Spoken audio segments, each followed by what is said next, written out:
Hi everyone, it's Lauren, the New Hampshire Stitcher. Welcome to my Flosstube, or welcome back for those of you who've been here before. This is Flosstube number 16, and this is about the 16th time that I've filmed this introduction, so hopefully this is the one that ends up getting posted. It's been about a month since my last Flosstube, and I've done quite a bit in the way of crafting, so I have a good amount of stitching to share, as well as quite a bit of knitting that I'll share at the end as well. I will put timestamps throughout the video. I know that people find that helpful in terms of navigating around to the sections that they are maybe more interested in. So today what I'll have for you is a finish, a start, a number of whips, a couple purchases, some plans, and then I'm going to talk about, like I said, knitting at the end. So you'll be able to scroll around to see what you would like. And with that being said, I think I'm just going to jump right in today. So let's talk about my finish. I have one finish this month, and here it is. This is Stacy Nash Deck the Coop Pin Keep. And I stitched this on 40 count winter woolens by Seraphim, and I used all of the called for over-dyed threads. I had a blast stitching this. I believe I started it around this time last year, maybe a little bit sooner, or maybe a little bit later. Either way, I didn't really get to it at the holidays, and I wanted to take it back out. I pulled it out for March and just got into a good groove and decided I wanted to finish it. So this is what it looks like. And if you watched my last video, you would have seen that I was almost done, I think.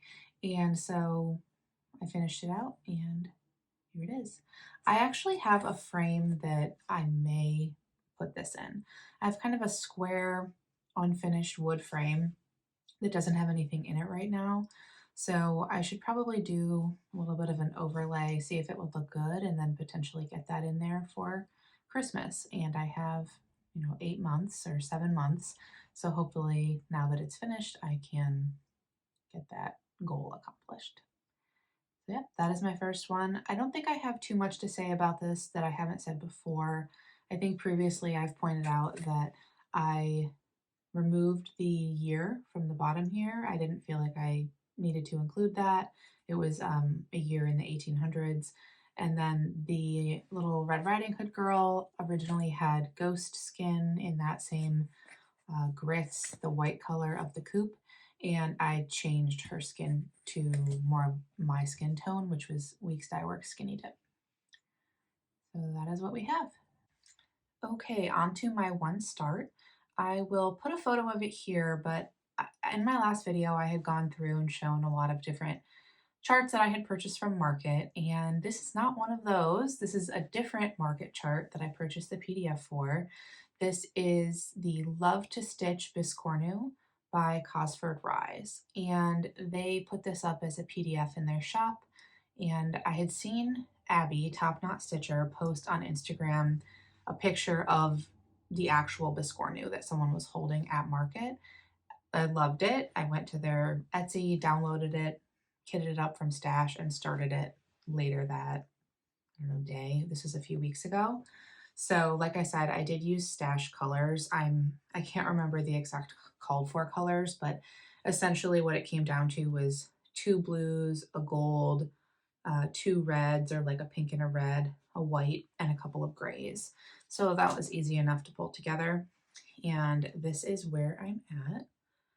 So I'm stitching this on a leftover piece of Haystack by Color and Cotton. I had stitched Birds of a Feather by Blackbird Designs on this same fabric, and this is what I had left. I think it was like, the side. So as you can see, this is the top of my Biscornu. I have done 2 of the 4 quarters, as well as majority of the border, maybe almost 3/4 of the border.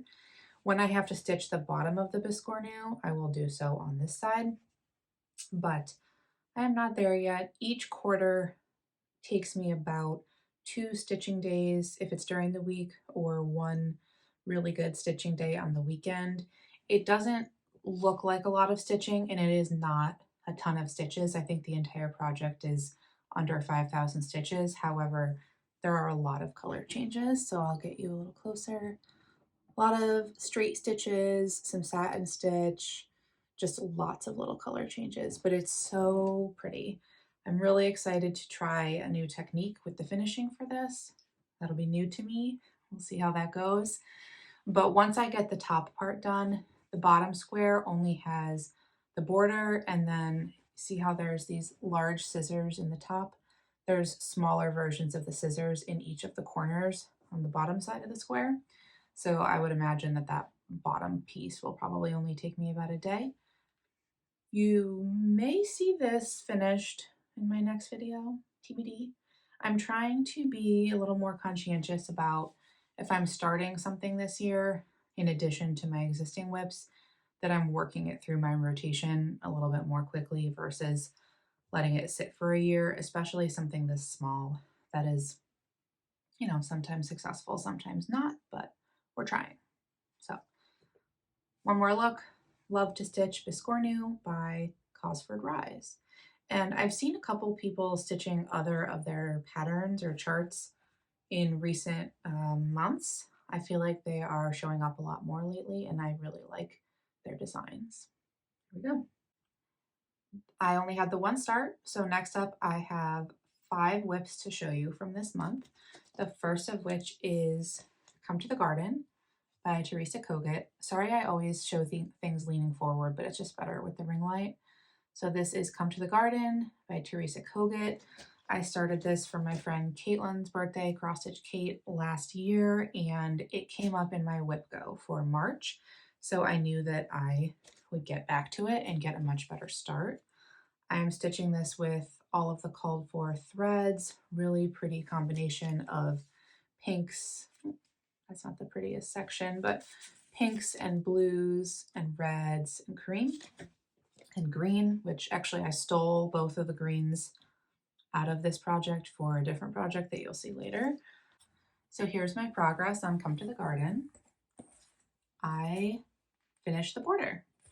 I think I had mentioned when I was talking about whip go goals that my goal for this one would be to close up the border, or start and finish the border. I had only done maybe 2 threads, and I ended up doing that, and then I really wanted to do one of the motifs, so I chose this motif on the top left, which I think is so pretty. Those flowers, let's see if you can see them a little better.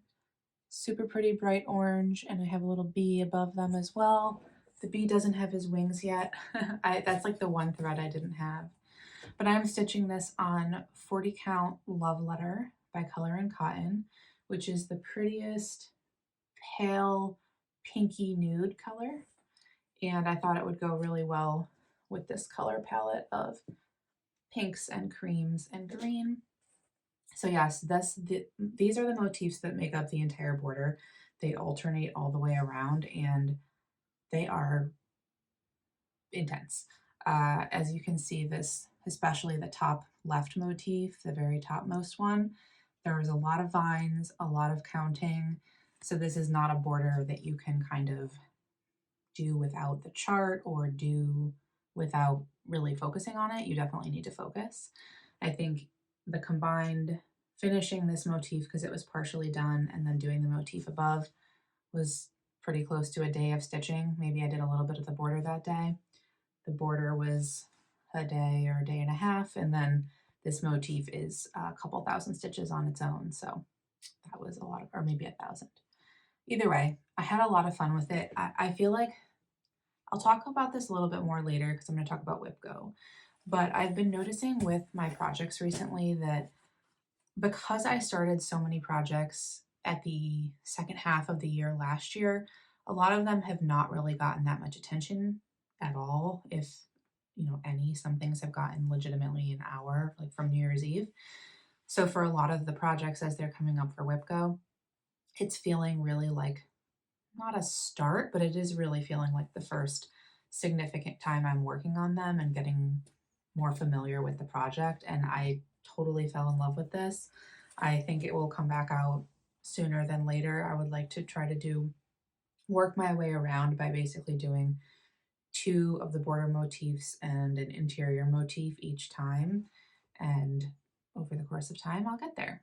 So once again, Come to the Garden by Teresa Kogut. That was my first whip go call of March complete. Next up for whips, we have my other whip go call of March, which was Coffee and Eggs by the Artsy Housewife. Personal favorite. I started this one at the end of last year, and it's gotten quite a bit of attention since then. I'm doing this with the Roxy Floss Co. conversion with a few changes. So I've talked about the changes in past videos. I won't go through it every time, but if you're curious what my conversion pieces are, then ask me and I can let you know. The major one, everything else is Roxy Floss Co., but the major one that's not Roxy Floss is one of the greens. So I did change the greens to be a little more vibrant for my piece. And here's my progress. I am stitching Coffee and Eggs on 40 count Heartland by Picture This Plus, and my self-imposed whip go goal for the month was to finish the girl and put in the butterflies and do the other egg, which you can't really see the second egg, but I did do it. So I finished my goal, and I also ended up adding the other 2 leaves on this branch. So when I had first worked on this, or most recently worked on this, I had done the branch and that rainbow and the top of the woman and her sweater. So what I did this time was her skirt down to her feet. I love her little red boots, the 3 butterflies or moths, and then the second egg. And the moths do have brown bodies with antennae, but I didn't want to put those in until the end because the antennae are straight stitches, and I know that this section is going to end up under the Q-snap when I have to start working on the right side and doing the coffee pot and mug, and then there's a huge chicken on top of a plant. So that is what will be up next for Coffee and Eggs. I love this so much. I've seen a lot of people working on it, a lot of people finishing it, and I totally understand why. Gigi's designs are amazing. I have a backlog of probably 10 more I want to do, but I have 3 of hers that I'm working on right now, I think. I have Coffee and Eggs, A Study in Nature, which I really want to get out this month because I haven't worked on it since January, and also Dark Golden Delicious, which I got a tiny start on last fall. So all 3 of those are pretty substantial projects, and they all need some additional attention. So there we have it one more time, Coffee and Eggs by the Artsy Housewife. Next up for whips, this is a chart that you haven't seen in a while. I think I've only shown it in one video and my whip parade. So this is Flowers and Friends by Hello from Liz Matthews. This was one of her Patreon charts of 2023, so I imagine it will come out in fall of 2024. And I decided to pull this one out in an attempt to start doing my 10 to 20 minutes, 1 to 2 threads a day piece. I cannot do 2 full threads in 20 minutes, but you get the idea. Do a little bit each day to try to get some progress. I haven't worked on it as many days as I would like to, but here is where I'm at now. So this I am stitching on 40 count After the Harvest by Be Stitch Me, which was something I originally attempted the Blue Flower Moonlight sampler on, but I thought it would be really fun to try to do this on a more moody fall piece. So this is where I'm at, and I'm using all the call for DMC, which are here, and they're like beautiful jewel tones. So what I've done since I started taking this out for my a few minutes a day piece is I finished framing the house, I finished adding the windows, I finished the door, I haven't worked on the bottom at all, and then I'm starting to bring the vines up around the corner.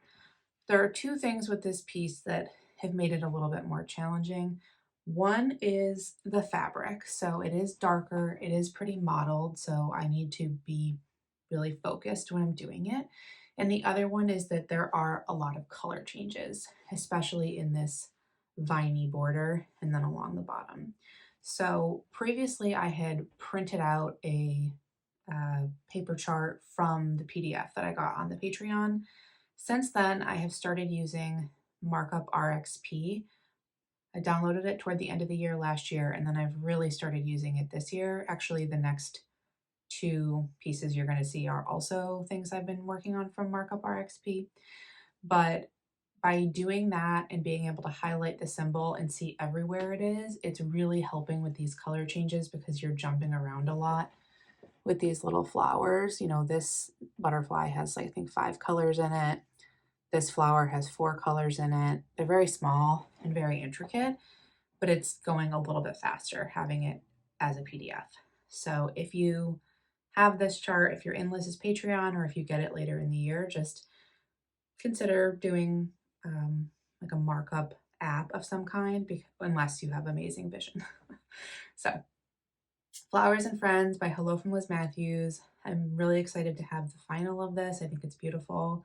Haven't decided what I'll do with it yet. Frame is probably likely at some point in some year. Yeah, there we have it.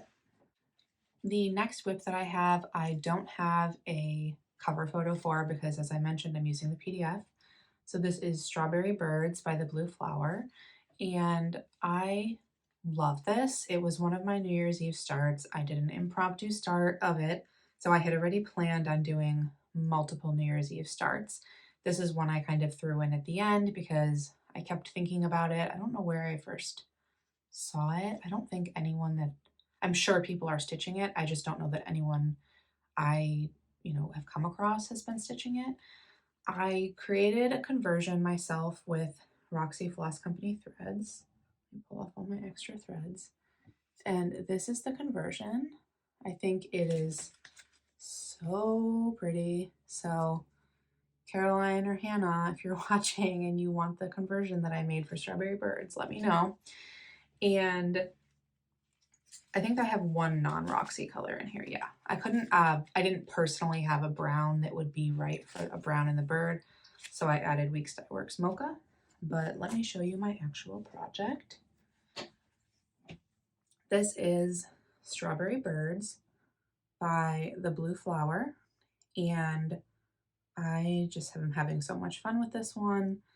I technically think I'm a third of the way done, or maybe even a little bit more, because the densest parts of the chart are the 2 birds and the vase, and I have done 1 bird and the vase. And then there's a lot more vines to put in, but the vines and the strawberries and the little blossoms are really fun. Look at that bird up close. I think a lot of people are big bird stitchers, and this is a great choice if you're thinking about your next bird project. So I'm trying to think if I have anything else to say about this. I don't think so. One thing I will note with my conversion that I did is that the vase and the bird have this color in it that's charted as being very gray, and I picked almost a teal with a gray undertone, and I'm really liking it, but my version probably looks significantly different than the effect that you would get with the called for colors. I was inspired to take this out because, again, my friend Caitlin, Cross Stitch Kate, mentioned in her last video that she was thinking about starting it. So I messaged her and I said, if you start it, I'll take mine out. And I did. And I know she did as well. So she will probably have her start to show in her next video. That is Strawberry Bird. And then continuing with the Blue Flower theme, my last whip is the Gentle Rain. I did not anticipate pulling this out, did not plan to pull this out, honestly had not decided if I was even going to keep this whip. It was one of the couple that I was thinking about UFOing because I wasn't feeling great about my fabric choice and the colors showing up on the fabric. But yesterday was a really rainy day. I was kind of like not sure what I wanted to work on, and I was looking through my list of whips and it just jumped out at me, so I took it back out. I did over 1,000 stitches on it yesterday, which for me is a lot. I don't almost ever have 1,000 stitch day. I don't know if I'm just a slow stitcher or stitching less hours, but here are the threads. Super fun spring threads. Got like this pretty orange is part of a robin. Technically it's in the girl's hair, but you'll see I've changed her hair. And this is where I've gotten to. I'm stitching this on Dusty Road by Seraphim, and I love it. Prior to this, I had only done the left side of the tree with the leaves. So the pieces of the tree that have leaves and birds were done before, as well as the plants at the base of the tree and the vase or the urn, whatever you want to call it. So yesterday, primarily what I did was stitch the girl and the dog and the rest of the tree branches. And I did make, I'm gonna stand up. I did make a lot of changes to the dog. The girl, I just changed her hair color to be more like mine. The dog, I wanted to look more like my dog. So I switched out the colors. I think the regular dog is like light brown and dark brown. My dog is white, and I put a white thread all the way up through the tail, as well as like a golden brown thread. It's called Broomstick from Color and Cotton for her spots. And then I also turned up the ears because my dog doesn't have floppy ears. Maybe I'll put a photo of her here. She has very pointy ears. So I thought that would be fun as well. And now that I have some of the other colors on the linen, I'm really liking the Dusty Road. I do think it shows up maybe even more so in person than on camera because I don't know how well you can see the white flowers on the trees, but I'm really pleased with it now and excited to keep going. I think, so today's Sunday, April 7th. I think what I'll probably do is finish off the birds and leaves and flowers today and then just put this one away for a little bit. Couple days, but quite a bit of work. I also just want to say I love the yellow in the girl's raincoat, which is Weeks Squash. It has a ton of variegation. I don't know if you can tell in the skein, but you can definitely tell in her coat. So very happy with that. That brings us to the end of my whips. I figure what I'm going to do now is talk about plans and then get into the other pieces of the video. I have a recommendation, some purchases, a review, and then a bunch of knitting. So in terms of my plans, I'll throw my WIPCO board up here. So we are a quarter of the way through the year. We got the WIPCO calls for April. You'll see which of mine have been called, as they haven't been completed yet. Excuse me. And I have already grayed out 3 pieces that I finished that are on my WIPCO board. So Quaker Garden, Garden Sampler, and Deck the Coop. I finished all of those outside of WIPCO. So they haven't been called, but I worked on them and finished them. So I'm trying to decide if I want to replace them with other projects, which every project that I have except for the Biscornu is currently on this WIPCO board at least once, if not more than once. And I need to decide if I want to switch them out, the grays, with like a second call for some of my bigger projects. I already have 2 calls for Autumn at Hawkhorn Hollow. I already have 2 calls for 3 things, but I guess I could keep adding calls for the big ones. Or if I want to do new starts, or if I want to just leave it alone, and the months that project is called, I just don't have 2 projects. I have 1 project and I do what I want for the rest of the month. That is probably what I'm likely to do, because by doing that, I'm likely to work on some of my big projects anyway, but give myself a little more flexibility. So TBD, but as you might have seen in the board, my first WIPCO call for April is Thurza Priscilla Dawes. This is by Hemlock and Rye. The designer is Julie, Kansas City girl in a Colorado world. I have not worked on Thurza in a very long time, so she definitely needs some work. These are the threads. Believe it or not, this is a huge thread pack, and I'm missing, I think, 6 of the threads right now because I keep pulling them for other projects, as I want to do. But let me show you my progress on Thurza. I'm stitching this on 40 count Rain Washed by Color and Cotton, which is this really cool neutral with like a gray undertone, tan with a gray undertone. Here's my progress. I have a closed border and a good number of motifs. So let's talk about what I want to do for WIPGO this month. I'm thinking I need to think about it a little bit more, but as of right now, I'm thinking I'm going to finish the border leaves and berries, and then I would like to maybe finish out the motifs on the left side here. There's a big motif in the middle at the bottom and a big motif, a rose in the middle of the top. So I would like to finish the small motifs for the left side and then pick one of the two big motifs to work on. I'm leaning toward the rose because I do think that would be really fun, but I haven't fully decided yet. So that is Thurza Priscilla Dawes. And I had her on a Q-Snap the other day. I was about to work on her, and then I did not say this earlier. We had a really bad winter storm on Thursday, and not a ton of snow, but a lot of wind, a lot of rain. It knocked out our power on 6 a.m. on Thursday morning, and we didn't get power back until dinner time on Friday.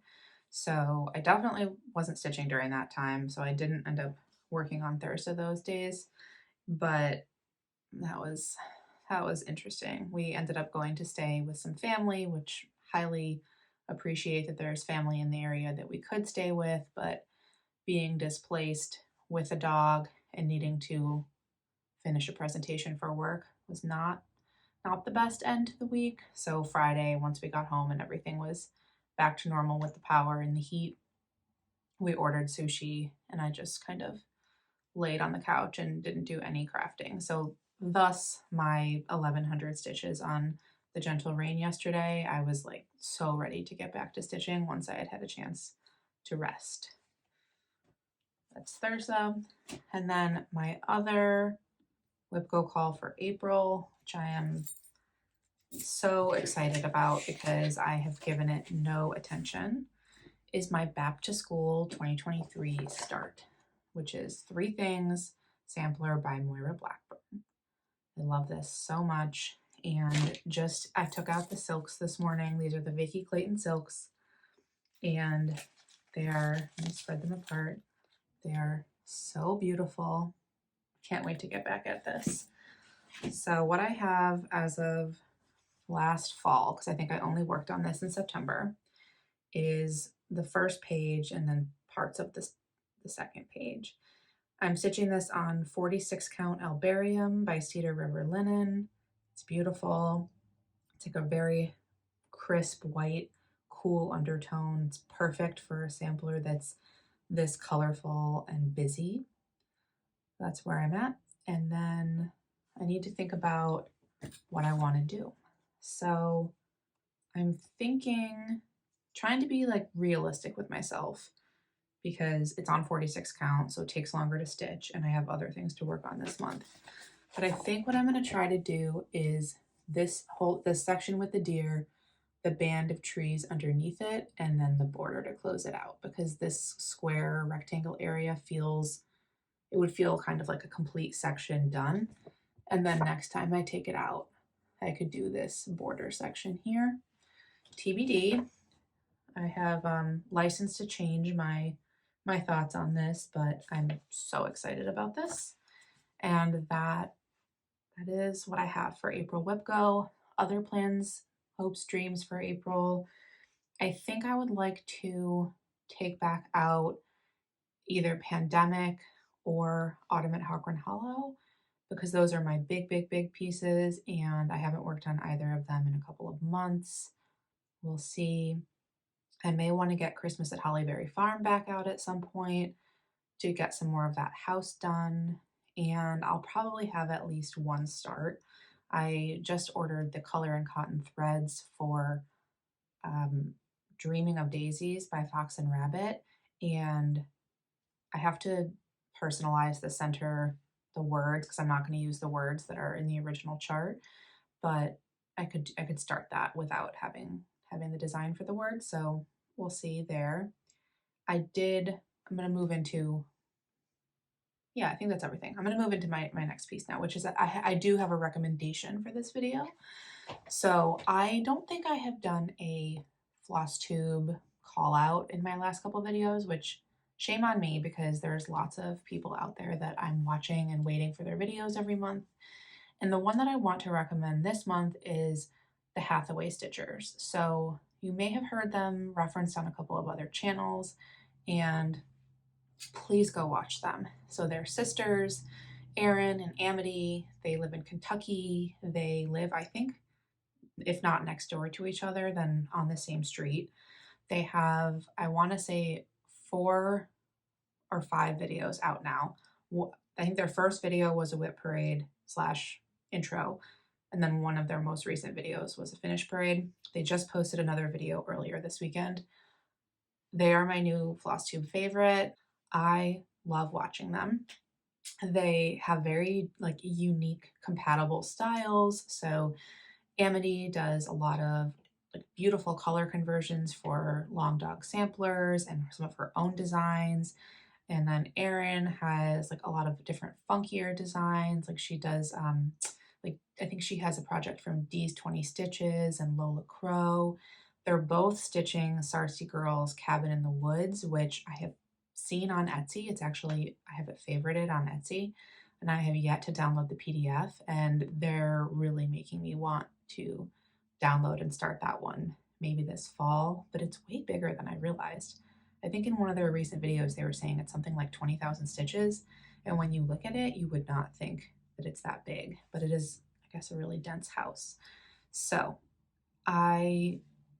please go watch them. You will see what I mean. They're so fun, and I'm really looking forward to seeing how their channel grows and what else they put out. So with that being said, I have gone through all of my whips and my recommendation. I do have a few purchases as well as an item that was sent to me, and then talk about knitting. So purchases, not too many things this month, but I did get my second in the series of Lindy Stitch's Endangered Species Club. Endangered Species Club. And so I get the hard copy. I really like the hard copy. I've been getting more into PDFs recently, but these are beautiful. You can see on the back too, there's all this information about not just the pattern, but about the, this month is the African Savannah elephant. You get a sticker every month with the corresponding animal, and then big, really easy to read chart on the inside. So that is that. And the threads for that are, every month you get 4 skeins of thread. I don't know what I'm doing here, but this month it's Classic Colorworks Thundercloud, 2 skeins of Weeks Dye Works Graphite. So these are both for the elephant. And then this really cool skein of gray to mint called Cape Cod from Weeks Dye Works, which is for the these leaves that come down the side. So that will be fun. The next thing I got was an impulse purchase. I got an I got an eBay notification that this chart was up for sale, and it wasn't an auction, it was a buy it now option. So I had just woken up in the morning and I checked my email, and I knew that if I didn't buy it, it would be gone. So I did. And it is Bright Needles Dollhouse chart. I have now mentioned Caitlin 6 times in this video, but Caitlin, Cross Stitch Kate, has stitched this last year, and I loved watching her stitch it. I loved that she did her own color choices, and I plan to do the same. Here's the chart. This is an out of print chart by Bright Needle. It is quite hard to find. I did pay quite a bit for it on eBay, but it's one of the few charts that is out of print that I really knew I wanted to stitch. So a couple of the other charts like that were last year. Birds of a Feather by Blackbird Designs was re-released, which was a thrill. And then A Very Kind Stitcher loaned Quaker Garden by Blackbird Designs to me. This is another one of that grouping that I'm psyched about. So I'm not sure when I'm going to start this. It could be this year. It could not be this year, but I'm glad to have it. And then, you know, when I'm done with it, I have definitely friends that I know want to stitch it as well. So hopefully I'll be able to share it with others at that point.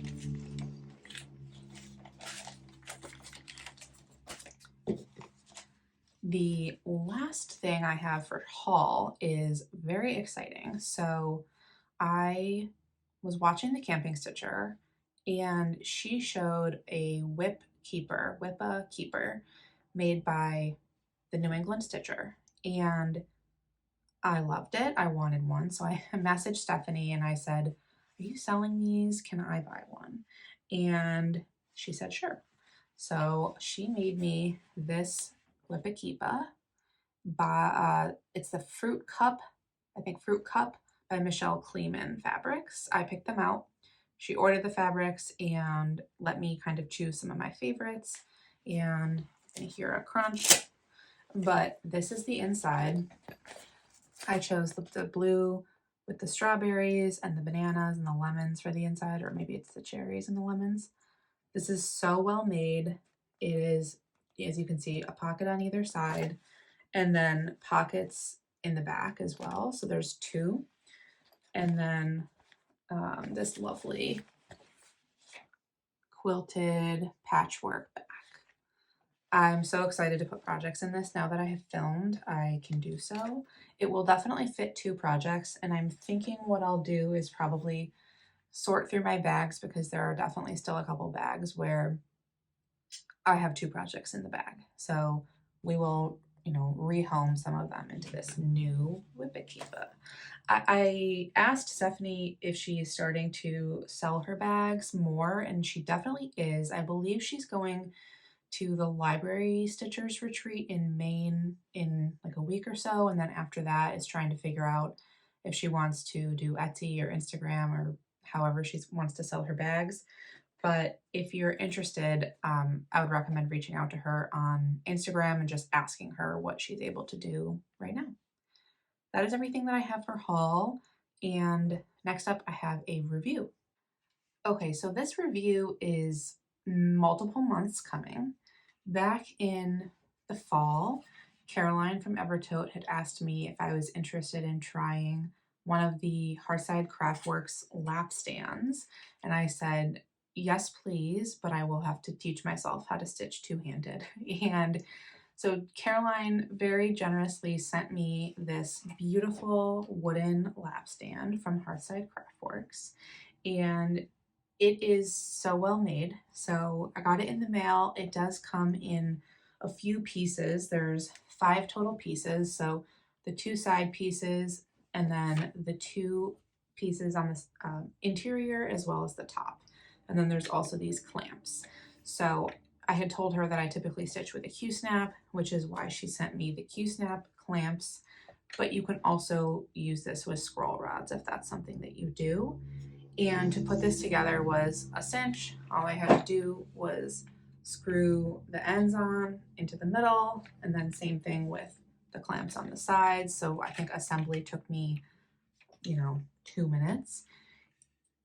I have learned a lot since I started using this. So the reason that it took me 4 months to start to do a review and to talk about it was because I really wanted to feel like I had a handle on what worked for me with the stitching. I've never stitched two-handed before. I stitch poke and stab with a Q-snap, probably like the slowest way of stitching, but that's what I was familiar with. And so I really had to get comfortable with this. And what I have determined for me that works the best is to have my Q-snap in the middle with both clamps at the top of my Q-snap. And then I have each of the pieces on the side. I turn them up pretty high so that my work is maybe at a 45-degree angle.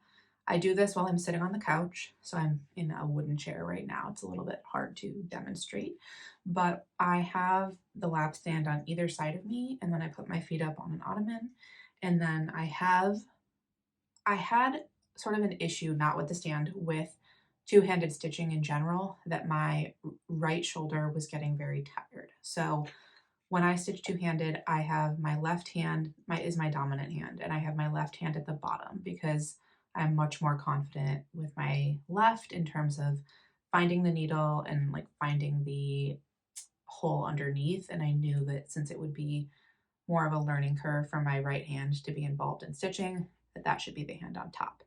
All that to say, the hand on top and the angle that I was at, I was definitely getting some tiredness in my shoulder. So now what I do is when I'm sitting and I have this on either side of me, I pull like a pillow up underneath my arm and I tuck it so that it has now propped my arm completely up so that I can then two-handed stitch. I will say two-handed stitching did not come super easily to me. I don't know if that's how it is for everyone, or like if that's the way you learn, then it doesn't take as much time. For me, it took a solid couple of months before my right arm felt pretty comfortable finding the hole more quickly or like navigating the fabric more quickly. And so I think for a while I was frustrated because it felt like the two-handed stitching was actually slowing me down, and I had to get past that point of comfort level with my right hand to now have it be faster. And now, especially if I'm doing something like fill in, I was working on this in February with Christmas at Hollyberry Farm, and that is a huge white house with a ton of fill in. And being able to use this for that was perfect because I had the Q snap right in the middle, and then I was going all the way down and back each row faster than I've ever stitched. So I know a few other floss tubers have either this stand or the floor version of this stand. So Jody, Trixie Tricycle has done a review on this before, as well as Betsy Klager, and they talked about the fact that it has not increased their stitching time. It has increased the amount that they can get done with their stitching by a significant percentage. And I would agree with that assessment. As someone who's only done one-handed stitching before, I feel like I do go quite a bit faster when I'm using this. I still sit in my chair a good amount and do poke and stab, especially in the morning, because it feels like a little bit more of a production for me to get set up in my living room and to have have the frame ready and have the can't talk today, but get the Q snap loaded.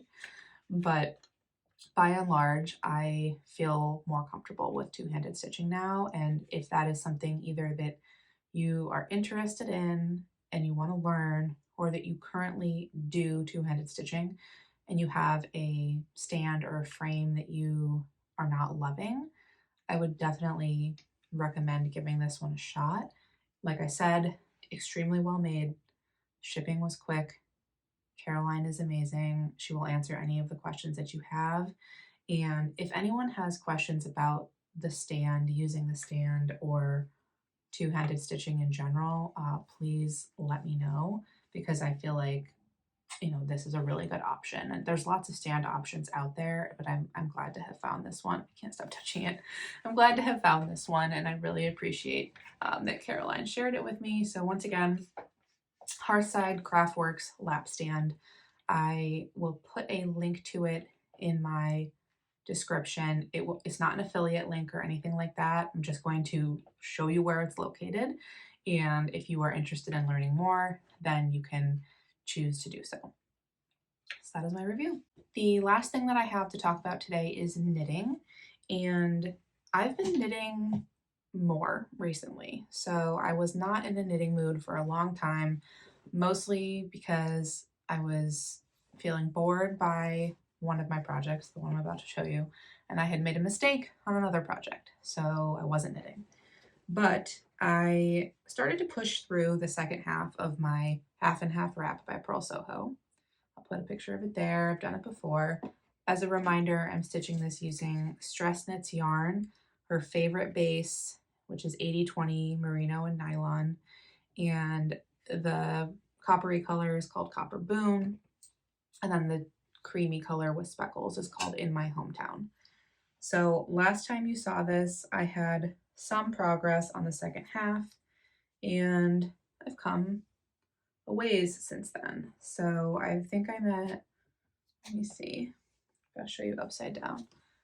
Here we go. I think I'm a little more than halfway through in the number of rows, but certainly not halfway through the knitting on this side because each row gets longer. So I think half of the knitting is technically 2/3 or more of the way through the rows, but I'm really liking the speckles in this one, in this side, and how it's turning out. See if you can see that a little bit better. I think it's so pretty. The yarn is really squishy, and also it's getting big enough that when I'm knitting it and it's in my lap, it's kind of like an extra blanket in my lap. But like I said, I've talked about this ad nauseum. It's getting a little bit boring. It's a lot of garter stitch. I have many more rows to go. I have about half of this skein of in my hometown left, so I am glad I purchased a second skein at the time. I think it calls for 2 or 3. The yardage doesn't exactly match up to the yardage called for. It doesn't exactly match up to 2 skeins of the yardage that I purchased, so I was not sure for a while if I would have enough, but I do. I'm not going to talk about this that much more because I've talked about it a lot in the past, but I am still working away on it. It's great knitting for when I don't really want to think. Just do a couple of rows of garter, and that's that one. The next one is my Snarkometer shawl by Casapinka. I started this with my friends Liz, Elizabeth Ann Can Stitch, and Shiloh X Stitch MD last fall. And I'm doing this actually in a bag that Liz made us, super cute. I'm doing this with Sweet Georgia yarns, and these are my colors. This is the Sweet Georgia sock yarn. One more, see if I can get them all. Sweet Georgia sock yarns. If you're interested in the specific colors, ask me. I have the list somewhere. I am knitting this. Oh, the previous one is on size 6 Chowgu red lace needles. This is on a combination of size 6 and size 4. The size 6 are again Chowgu. My size 4 are Clover interchangeables because that is what I had available. And this is where I'm at on my Snarkometer shawl. So here it is. That's the bottom up until this lavender is what I had done prior to this video. So what I've done in the past month or so is the purple. I know that's really hard to see with my window. Maybe I'll put it on my board. Hold on. Okay, that is easier to see. So the purple lace I did, that's where I had made a mistake and it was haunting me and I kept making the same mistake. So I have what I'm calling 4 rows of personalization at the start of the lace, and then I did ultimately do the lace section correctly after that. Then I had this row, this section of, it's almost like, I think it's technically like half fisherman's rib or something like that, which turns into the stripes. Those are your just basic stockinette. And then the section I'm in now, which is again kind of a lacy section with the white. So I believe I only have 2 rows of the white or the cream lacy section left, and then I'm switching to another piece of the clue. I think that I am on the second to last clue. I mean, this is already getting pretty long. So if I recall correctly, somewhere around the purple lace into the stripes is the midpoint of where people have it on their neck.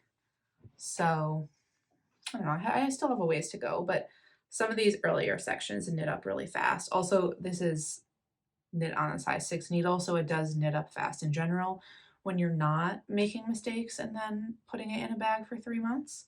So I feel like I'll keep going on this one at least until I do my new start, which is what I'm going to talk about next. But having fun with this again, and I'm happy to be getting a little bit more progress on it. Kind of flying through the knitting today. I feel like last time I did a little better with knitting descriptions. Okay. The last thing I have is knitting haul / plans. So in late March, mid-March, Andrea Mowry, Drea Renee Knits released a new shawl pattern. It's called the Melt Shawl. And I can't remember who originally sent it, Liz or Shiloh, but the three of us decided we want to start it. It's a DK weight shawl. It should knit, a lot of it's garter. It should knit up pretty quickly. There is brioche in it, which is not something that I've done before, but it's a small amount of brioche and it feels like a good way to learn the technique versus having an entirely brioche cowl or shawl or whatever it might be. So I kind of went all out kitting this up. I got a new knitting project bag from Knitting Nelly. I have wanted one of her bags for a long time. She's on Instagram. She only does bag updates on Fridays and she doesn't have huge updates. So I think she probably knits in the neighborhood of, or knits, sews in the neighborhood of up maybe 10 bags a week. So she'll have, you know, a couple sock bags, a couple shawl bags. Occasionally she has sweater bags. This is considered one of her large shawl bags. It's extremely well made. I love the bird in the middle and all of the fabrics. And then in the center, I have all my yarn for the melt shawl. I did buy a new pair of needles. Again, a US 6 Chowgu red lace, but I needed this, this length. And also, realistically, I'm not going to be done with the other needles before I cast this on. So I got those. And then for my yarn, I got 3 colors of Madeline Tosh DK. I love them so much. I bought these from Jimmy Beans online. So I got Tosh DK, 100% superwash merino wool, and this color, which I got 3 skeins of, this will be my base, is called Nocturne. Then I got this Optic cream with like a blacky navy speckle. And then this Arctic, which is this beautiful royal blue. So I'm very excited to see what this looks like together. And I believe Liz has all her yarn. She had an issue with the colors that were sent to her. And then Shiloh, I think, is waiting on her yarn because it was a pre-order. So whenever we all have it, I think we'll get started. And super excited about this one. I'm pretty excited about having a project in DK as well because both of the projects I have right now are fingering weight and they're slow. I actually have one more knitting project. Let me go find that. Okay, my final, I don't know how I forgot this, but my final knitting project is in this little bag that I got a couple years ago. The brand is, I don't know. Oh, Woodsy and Wild. I got it at my local yarn shop. Really soft. It's a nice little sock bag. I wasn't even making socks at the time, but surprise, that's what I'm teaching myself to do now. So I have this, again, I like speckled yarn, skein of fingering weight speckled yarn. I don't know what it is because I had bought it a while ago for a different pattern. I ended up ripping it all out and then just putting the yarn away until I needed it.